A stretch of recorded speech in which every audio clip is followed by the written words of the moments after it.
नमस्कार, बाखबर में आपका स्वागत है। मैं हूं राघवेंद्र सिंह। बाखबर में आज हम बात करेंगे मध्य प्रदेश की सियासत में मामा की रसोई की एंट्री हुई है। यानी अब मामा की रोटी के नाम से गरीबों को भोजन मिलेगा। और ये शुरुआती दौर की बात करें तो जो नगर निगम के शहर इलाके हैं वहाँ ये भोजन दिया जाएगा 5 रुपये में मामा की रोटी। हालांकि ये मध्य प्रदेश में भले ही नया हो, लेकिन देश में सबसे पहले दक्षिण भारत में स्वर्गीय जयललिता ने अपने कार्यकाल में शुरू किया था। उससे अम्मा की रसोई या अम्मा की कैंटीन नाम दिया गया था। काफ़ी लोकप्रियता के बाद पूरे देश भर के राज्यों में इस तरह की योजना चली। लेकिन चुनावी साल है, मध्य प्रदेश में दीनदयाल भोजनालय के नाम से या रसोई के नाम से पहले 10 रुपये में गरीबों को खाना मिल रहा था। लेकिन मामा ने यानी मुख्यमंत्री शिवराज सिंह चौहान ने इससे घटाकर आधा कर दिया है। अब 10 के बजाय 5 रुपये में रोटी, दाल, सब्जी और चावल गरीबों को मिलेगा। शुरुआत में यह शहरों में होगा, इसके बाद इसका विस्तार होगा। सरकार ने इसके लिए प्रावधान किया है 35 करोड़ रुपए के बजट का। इसी पर विस्तार से बात करेंगे कि आखिर कांग्रेस इसका क्या काट ढूंढ कर लाती है, क्योंकि लाडली बहनों के नाम पर तो कांग्रेस ने मुख्यमंत्री शिवराज सिंह चौहान की बहनों के मुकाबले 1000 की बजाय 1500 रुपये देने की बात की है। क्या अब कांग्रेस इस मामले में घर घर भोजन भेजने की बात कह सकती है? क्योंकि राजनीति का मामला है, इसमें एक दूसरे की काट बड़ी ताकत के साथ ढूंढी जा रही है। विषय महत्वपूर्ण है, चुनावी साल है, वोट का मामला है, सरकार इसी से बनेगी बिगड़ेगी। चर्चा के लिए मौजूद है हमारे साथ स्टूडियो में वरिष्ठ पत्रकार रमेश शर्मा जी, और टेलीफोन लाइन पर रहेंगे रमेश सिंह जी, ग्रामीण सरोकार से जुड़े हुए, और स्काइप पर है राजीव गौर, ग्रामीण पत्रकार। आप सभी का बहुत बहुत स्वागत है। चर्चा की शुरुआत रमेश शर्मा जी आपके साथ। ये जो सारा मामला है, अंत्योदय लोग कहते हैं कि जो अंतिम पंक्ति में व्यक्ति, उसके कल्याण की बात, तो इसके पहले भी केंद्र सरकार और राज्य सरकार मिलकर देश के लगभग 80 करोड़ लोगों को 2 साल से लगभग, अब तो 3 साल होने जा रहा है, मुफ्त का राशन पहले से ही दे रहे हैं। राशन तो पहले से मिल रहा था, लेकिन अब राशन के बजाय राशन के साथ साथ बना बनाया भोजन भी 5 रुपये में भरपेट मिलेगा। आपको क्या लगता है कि ये चुनावी प्रतिस्पर्धा है, वोट को अपने पाले में लाने की कोशिश है, और इसके चलते सरकारें जो फैसले कर रही हैं इससे वोट तो भले ही मिल जाएगा, लेकिन मध्य प्रदेश की जो माली हालत है वो लगातार पतली होती जाएगी। आपकी राय कि क्या ये मुफ्त का आटा, मुफ्त का राशन, मुफ्त की बिजली, मुफ्त का पानी, ये सब सियासत में सत्ता तो देगा, लेकिन सरकार को कहाँ लेकर जाएगा? क्योंकि घाटे का बजट बढ़ रहा है और मध्य प्रदेश में जितना बजट है लगभग उसी के बराबर कर्ज हो चुका है। रमेश शर्मा जी। देखिए, निश्चित रूप से राघवेंद्र जी आपने सही कहा कि मध्य प्रदेश सरकार का निरंतर घाटे में चल रहा है और लगभग 2.5-3 लाख करोड़ का कर्जा हो गया है। ऐसी स्थिति में जो भी नई योजनाएं ऐसी होंगी वो और नुकसान ही बढ़ाएंगे। लेकिन लोगों को लाभ देने की 2 तरह की योजनाएं होती हैं। एक तो ये भोजन की योजना, भोजन की योजना को हम चुनाव से जोड़ करके ना देखें। गरीबों को 5 रुपये पर खाना, कई बार समस्या भी होती है, कोई बाहर का व्यक्ति आया है, गांव का आया है, वो तो ठीक है, लेकिन इसके अलावा ये जो दूसरी योजनाएं हैं कि 1 रुपये किलो का राशन देना, कि 1000 रुपया देना, या उनने कहा कि हम 1500 रुपये देंगे, इस तरह की ये जो एक प्रकार की, मैं तो इसको कहूँगा कि ये जो लोगों को बिना परिश्रम किए हुए पैसा मिलने की जो आदत है, मैं समझता हूँ सरकारों को इस पर पुनर्विचार करना चाहिए। इसमें व्यक्ति की जो कर्मशीलता है, जो कहीं ना कहीं परिश्रम और पुरुषार्थ और उद्यम करके आजीविका कमाना है, उस भाव में इसमें प्रभावित होगा। हाँ, भोजन यहाँ तक ठीक है, ये समय समय पर 5 रुपये में भोजन, 10 रुपये में भोजन, ये पहले भी मिलता रहा। भोपाल में जो मराठी के दयानंद चौक में एक इस तरह का भोजनालय चलता है, हमीदिया अस्पताल के पास चलता था, तो इस तरह के भोजनालय तो चलते रहे हैं और ऐसे भोजनालय शुरू हों। लेकिन बाकी जो योजनाएं हैं निःशुल्क वाली, मुफ्त वाली, अनुदान की, उन पर सरकार को पुनर्विचार करना चाहिए। लेकिन रमेश शर्मा जी, पहले जो योजनाएं होती थी वो समाज चलाता था, सामाजिक संस्थाएं ज़्यादा करती थी, सरकार का उसमें मदद होती थी। लेकिन इस पूरे मामले में समाज आगे आता था और वो गरीबों की चिंता करता था। चाहे वो जिसे हम कहें कि लंगर चलते थे गुरुद्वारों में, मंदिरों में सदाव्रत चलता था, ये सब तो ठीक था। लेकिन जब से सरकारों ने ये काम अपने हाथ में लिया है, मैं ज़रूर इसमें एक बात पूछूंगा आपसे कि स्कूलों में मध्याह्न भोज, ताकि बच्चे आएँ और भोजन करें। अब आप देखिए कि सारे शिक्षक पढ़ाने में कम, भोजन बनाने में ज़्यादा जुट गए, क्योंकि उसके लिए कोई अतिरिक्त व्यवस्था नहीं है। भोजन उन्हीं को बनाना जो शिक्षक पढ़ा रहे हैं। ये जो दिक्कतें हैं, ये मैं अगले दौर की बातचीत में आपसे जरूर पूछूंगा कि आखिर इसका विस्तार कहाँ तक हो और कहाँ इसको रोका जाए, क्योंकि कोई एक लाइन तो रोकनी बनानी पड़ेगी जहाँ ये मुफ्त की चीज़ें बंद हो। अब कांग्रेस या आम आदमी पार्टी हो सकता है कि इससे बढ़कर बात करें, क्योंकि कांग्रेस ने काउंटर किया है लाडली बहना के 1,000 रुपये को 1,500 रुपये देने का। अब सरकार ने, मैं राजीव गौर जी से और रमेश सिंह जी से पूछूंगा कि मध्य प्रदेश की शिवराज सरकार ने लाडली बहनों के लिए लगभग 7,000 करोड़ का प्रावधान किया है शुरुआती बजट। अब 7,000 करोड़ रुपये बहुत बड़ी रकम होती है। 35 करोड़ रुपए तो ये मामूली है जो गरीबों के लिए 5 रुपये का भोजन मिलेगा, लेकिन ये शुरुआत का मामला, पहले शहरों में मिलेगा, इसके बाद इसका विस्तार करके छोटे छोटे कस्बों में भी इसकी बातचीत की जाएगी। 5 रुपये में भोजन ये बेहतर है, लेकिन अब कांग्रेस इसकी जब काट ढूंढेगी तो और सरकार पर खर्च या जो सरकार का बजट है उस पर बोझ बढ़ेगा। राजीव जी, मेरी आवाज़ सुन पा रहे हैं? दरअसल ये सारा मसला चुनाव का है, और चुनाव में बढ़ चढ़कर एक दूसरे से आगे निकलने के लिए गरीबों की तरफ पार्टियां जा रही हैं, सरकार जा रही है कि वो किस तरह से गरीबों के वोट को अपने पाले में ले। आपको लगता है कि लाडली बहनों के बाद ये जो मामा की रोटी है, ये कितना कारगर हथियार होगा या कितना कारगर तीर होगा? क्योंकि मुख्यमंत्री शिवराज सिंह चौहान ने कहा है कि उनके तरकश में अभी बहुत सारे तीर हैं, कोई दिक्कत नहीं है, मध्य प्रदेश में फिर से बीजेपी की सरकार आएगी। आपकी राय इस पर? देखिए राजनीति, जहां तक मैं समझता हूँ, ये तो एक सर्वविदित बात है कि भारत गांव में बसता है और गांव के लोगों की मूलभूत 3 आवश्यकताएं होती हैं: रोटी, कपड़ा और मकान। हालांकि शिवराज जी ग्रामीण क्षेत्र से निकल कर आए मध्य प्रदेश के मुख्यमंत्री, वो ये नब्ज बहुत भली भांति जानते हैं कि ये ग्रामीण क्षेत्र के लोगों की मूलभूत आवश्यकताएं क्या है। लेकिन इन मूलभूत आवश्यकताओं के पीछे और भी बहुत सारी चीजें होती हैं जिनकी तरफ मुख्यमंत्री जी ने ध्यान तो आकर्षित किया है। भले ही वो आज 5 रुपए में मामा की थाली की बात कर रहे हैं, वो ठीक है, बहुत अच्छी बात है, अच्छी योजना है। एक व्यक्ति को 5 रुपए में बढ़िया भोजन की व्यवस्था तो होगी, लेकिन सरकारी तौर पर हम जो प्रशासनिक व्यवस्था के तौर पर सरकार के ऊपर जो लोड या वजन बढ़ेगा, वो कहीं ना कहीं, अब हम कान यहाँ से पकड़े हैं, यहाँ से पकड़े हैं। एक जो मिडिल क्लास फैमिली है, जो अपना एक टैक्स देती है ईमानदारी से, क्या उसको इन चीजों का लाभ मिलेगा? निश्चित तौर पर उनको इन चीजों का लाभ नहीं मिलेगा। तो कहीं ना कहीं कुछ इन योजनाओं में विसंगतियां भी हैं। भारत के हम जितने भी राज्यों की अगर बात करते हैं, तो ऐसा कोई राज्य नहीं है जिसके ऊपर अरबों रुपए का कर्ज ना हो। उन्हीं कर्ज को लेकर हम लोग वादे करते हैं और चुनाव जब आते हैं तो घोषणाएं भी करते हैं, लेकिन इन सबके पीछे बहुत सारी विसंगतियां होती है जो निश्चित तौर पर आने वाले दिनों में आम आदमी को कहीं ना कहीं नुकसानदायक भी होंगी। जी राम, आपने बिल्कुल ठीक कहा कि इसमें मिडिल क्लास जो है, मध्यम वर्ग, उससे लाभ नहीं मिला, क्योंकि वो उस लाभ की सीमा के या जो पैरामीटर्स है उसके बाहर है। गरीबों के लिए भोजन है, और सरकार ने तय किया कि ये शुरुआती उन शहरों में मिलेगी जिनकी आबादी 20,000 तक की है। यानी हम कह सकते हैं कि जिला स्तर तक ये योजना लागू की जाएगी। इसका विस्तार और बाद में किया जाएगा, लेकिन बहुत सीधी सी बात, जैसे राजीव जी आपने कहा कि सारा मामला सरकार के बजट का है। सरकार, रमेश शर्मा जी ने भी कहा कि जितना बजट है उसके बराबर कर्ज हो गया है। ऐसे में ये पैसा कहाँ से लेकर आएंगे, ये बड़ी बात है। लेकिन अभी तो चुनाव है, चुनाव के चलते हर चीज़ जायज़ है, ये हम कह सकते हैं। रमेश सिंह जी, मेरी आवाज़ सुन पा रहे हैं? हाँ जी भैया, बिल्कुल। दरअसल ये जो चुनाव का मामला है, अभी तो खजाने खोले हैं, सरकार ने अपने पिटारे में से देना शुरू किया है। चाहे वो लाडली बहना की बात हो, हम सबको याद है कि मुख्यमंत्री शिवराज सिंह जी की बड़ी महत्वाकांक्षी योजना थी लाडली बेटी। लाडली बेटी के बाद लाडली बहना उनका दूसरा संस्करण है, और अब ये तीसरा संस्करण है कि 10 के बजाय 5 रुपये में मामा की रोटी, यानी आपको भरपेट भोजन मिलेगा। गांव देहात तो अपनी जगह है, लेकिन सरकार की हालत खराब हो जाएगी, ये सब जानते हैं। आपका क्या सोचना है कि कांग्रेस इसका काउंटर कैसे करेगी? अभी तक तो कांग्रेस ने 1,000 के बजाय 1,500 रुपये बहनों को देने की घोषणा की अपने बातचीत में, और जो उनका घोषणा पत्र की तैयारी कर रहे हैं। लेकिन ये जो 5 रुपये का भोजन है, क्या कांग्रेस अब इस मुद्दे पर यह कहेगी, हालांकि हंसी मजाक की बात हो सकती है, कि गरीबों को आने की ज़रूरत नहीं है, वो फ़ोन करेंगे और हम उनके घर खाना भेज देंगे? ये स्थिति भी हो सकती है, आपकी राय?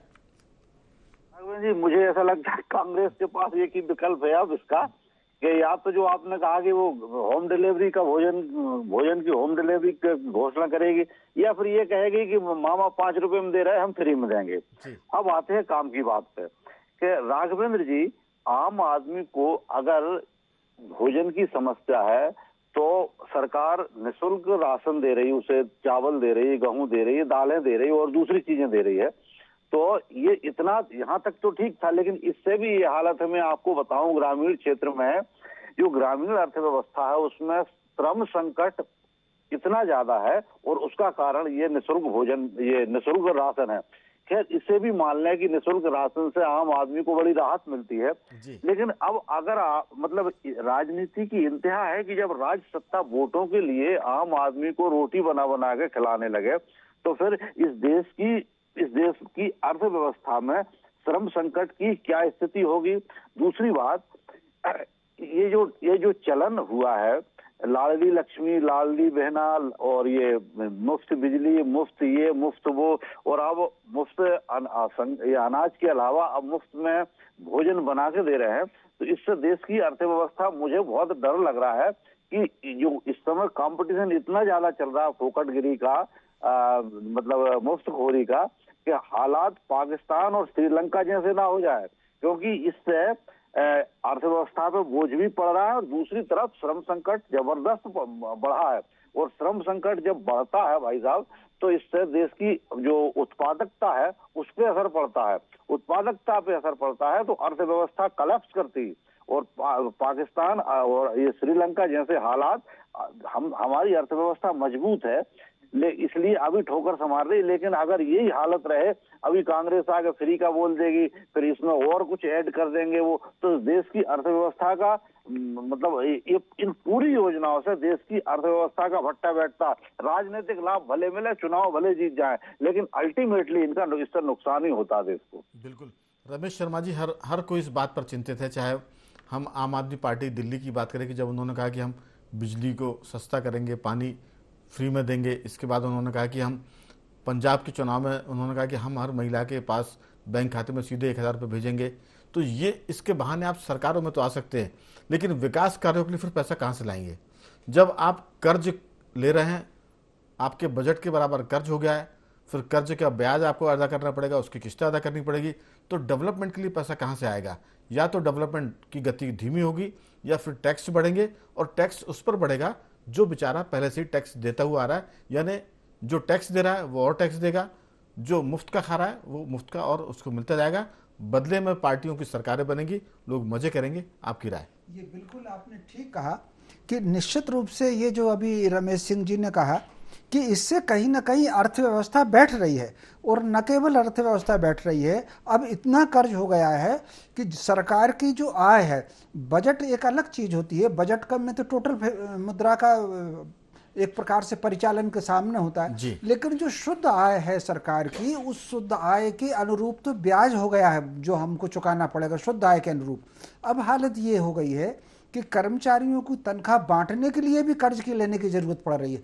तो ऐसी स्थिति में मैं समझता हूँ वाकई अर्थव्यवस्था को बहुत नुकसान है, और अर्थव्यवस्था के नुकसान के साथ साथ व्यक्ति को कहीं ना कहीं वो जो पुरुषार्थ का भाव, परिश्रम का भाव होता है, वो भी उसमें कहीं ना कहीं कमजोर होता है। मैं समझता हूँ हम हम नारा तो लगा रहे हैं आत्मनिर्भरता का, और व्यक्ति को आप निकम्मा बनाने की कोशिश कर रहे हैं। तो कहीं ना कहीं अगर आत्मनिर्भर बनना है तो आत्मनिर्भर मानसिक रूप से, बौद्धिक रूप से, आर्थिक रूप से, पारिवारिक रूप से, सामाजिक रूप से, राष्ट्रीय रूप से, वो जो जितने प्रकार होते हैं सब प्रकार से हमको आर्थिक रूप से भी आत्मनिर्भर बनना, मैं समझता हूँ सरकारों को इस पर विचार करना चाहिए। और वोट के लालच में ये जो लालच दिए जा रहे हैं लोगों को कि हम आपको ये देंगे, अब आपको मुफ्त क्या करना चाहिए? अधिकतम मुफ्त कर दें, आप शिक्षा मुफ्त कर दें और चिकित्सा मुफ्त कर दें, जो कि प्राचीन भारत में हमेशा रही है। बाकी सब चीज व्यक्ति अपने परिश्रम से अर्जित करे अपनी रोटी। मुझे आप बताइए, 1 मिनट और लूंगा राघवेंद्र जी। चींटी से लेकर हाथी तक जितने प्राणी हैं सब अपनी रोटी खुद कमा लेते हैं, उनको किसी सरकार के अनुदान की जरूरत नहीं पड़ती। सब अपने सुरक्षित रहने के लिए जगह ढूंढ लेते हैं, उसमें सो जाते हैं जी, जोड़ा बना लेते हैं, संतान को पैदा करके उनको बड़ा कर देते हैं, खड़ा कर देते हैं और खाने कमाने लायक बना देते हैं।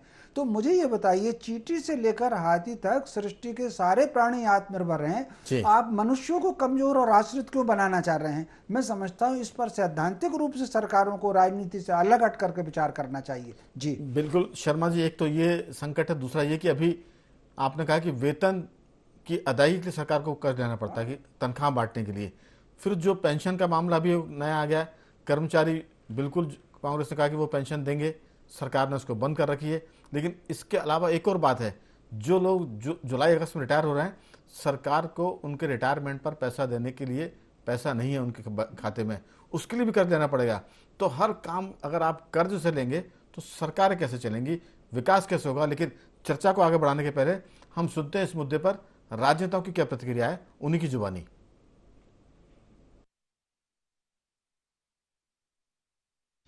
मामा की रोटी से भरेगा गरीब का पेट, 5 रुपए में मुहैया होगा भरपेट भोजन, गरीब की थाली में कितना बढ़ेगा स्वाद, क्या योजना का हर गरीब को मिलेगा लाभ। योजना में खर्च होंगे करीब 35 करोड़ रुपए। दीनदयाल रसोई का नया कलेवर, मामा की रोटी। 2017 में प्रदेश में दीनदयाल रसोई की गई थी शुरू। मध्य प्रदेश विधानसभा चुनाव से पहले सरकार एक और मास्टर स्ट्रोक लगाने की तैयारी कर रही है। मुख्यमंत्री शिवराज सिंह चौहान अब प्रदेश की गरीब जनता को 5 रुपए में भरपेट भोजन देने की योजना ला रही है। शिवराज सरकार दीनदयाल रसोई योजना का नाम बदलकर मामा की रोटी योजना करने जा रही है। इस योजना की खास बात ये होगी कि इसमें मिलने वाला भरपेट भोजन 10 रुपए में नहीं बल्कि 5 रुपए में लोगों को मुहैया कराया जाएगा। बताया जा रहा है सरकार की इस योजना में करीब 35 करोड़ रुपए खर्च होंगे। माननीय मुख्यमंत्री जी ने कहा है कि अब गरीब को 5 रुपए में 5 रुपए थाली का भोजन हम लोग देंगे। गरीब को 5 रुपए में थाली मिलेगी, तो उसकी पूरी तैयारी चल रही है और अगली कैबिनेट में ये प्रस्ताव आ जाएगा। दीनदयाल अंत्योदय योजना के अंतर्गत ये हमारी योजना है। अब वो दीनदयाल अंत्योदय तो रहेगा ही, उसके अलावा थाली का क्या नाम हो सकता है ये सोचेंगे। शिवराज सरकार के इस नए कदम को लेकर निशाना भी साधा जा रहा है। कांग्रेस का कहना है कि पहले से जो योजना चल रही है उसका क्या हुआ, फिर नए तरीके से योजना को पेश कर रहे हैं। इस योजना के नाम पर सिर्फ ब्रांडिंग हुई है, भ्रष्टाचार किया गया है। जहां पहले से रसोई चलाई जा रही है वहां खाना गरीबों को नहीं मिल पा रहा है। जो पहले से योजना चल रही थी उसकी स्थिति क्या है, वो अच्छे से क्यों नहीं चल पा रही, उसमें भी आप जाके देखें खाना मिल नहीं पा रहा है। उसमें भी आप जाके देखें मतलब उसमें मध्याह्न भोज का भी भोजन नहीं, उसमें भी कई बार भ्रष्टाचार की बातें सामने आई हैं। अब आप फिर से एक नई चीज़ लेकर आ रहे हैं, मतलब आप साबित कर रहे हैं कि जो आपकी पुरानी योजना थी उसमें कहीं ना कहीं त्रुटि थी, उसमें कहीं ना कहीं खराबी थी, परेशानी थी, इसलिए आप ये इसको फिर नए तरह से पेश कर रहे हैं। इन्हें सिर्फ इसके नाम पर ब्रांडिंग की, प्रचार किया, भ्रष्टाचार किया है और बाकी इनका उद्देश्य कभी भी जनहित में कभी भी नहीं रहा। 2017 में मध्य प्रदेश के अलग तो हमने देखा किस तरह से इस पर अब पलटवार शुरू हो गए हैं। जाहिर है कि कांग्रेस को लगता है कि वोट बैंक खिसकेगा, लेकिन राजीव गौर जी, वोट मिले ना मिले, हम सरकार के बजट की भी बात कर रहे हैं और मध्यम वर्ग की बात कर रहे हैं जो इसके टैक्स देगा लेकिन लाभ उसको नहीं मिलेगा। अब मामला जैसे वेतन बांटने का है, कर्ज से बटेगा।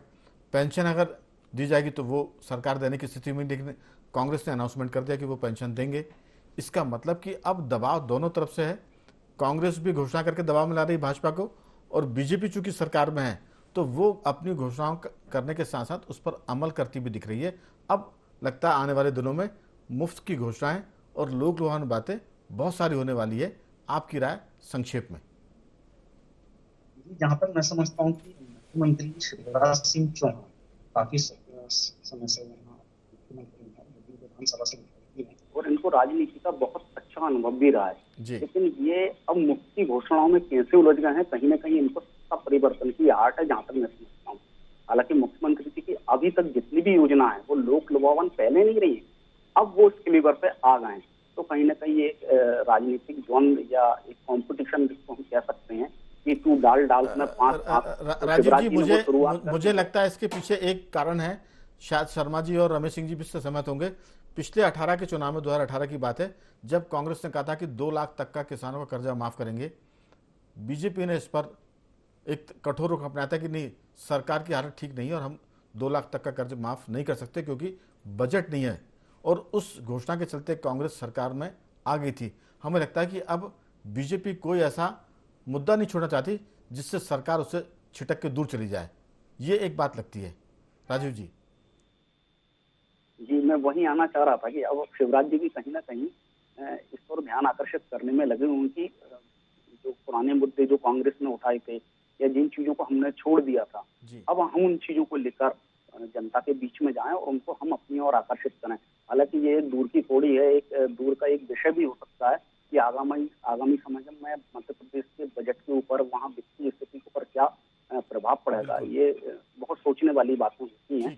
रमेश जी ने जो कहा था, जैसे अभी शर्मा जी ने, ये प्रकृति ने बहुत सारी चीजें संतुलित करने के लिए दी हैं, हम उनको इग्नोर नहीं कर सकते, उनको निगलेक्ट नहीं कर सकते।